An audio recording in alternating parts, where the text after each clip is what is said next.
Hello friends, అందరికీ నమస్తే అండి. అందరూ బాగున్నారా? మేము కూడా బాగానే ఉన్నామండి. ఈరోజు ఒక చిన్న స్పెషల్ చూపిస్తున్నాను చూడండి.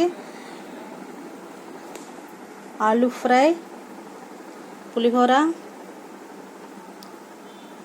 పన్నీర్ క్యాప్సికమ్, చావల్, ఫ్రూట్స్ అండి. ఇవి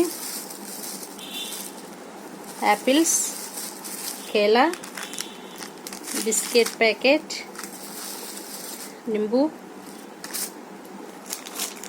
పెరుగు అన్నం కోసం కొంచెం సాల్ట్ కట్టానండి. నెక్స్ట్ ఇంకొక ఐటమ్ ఉంది, అది రోటీ చేస్తున్నాము. ఇవి మా సిస్టర్ వాళ్ళ ఫ్రెండ్ ఊరు వెళ్తుందండి, ఆంధ్ర. అందుకోసం అమ్మాయికి ఇవి ట్రైన్లో కోసం బాక్స్ కోసం చేసాము. చూడండి.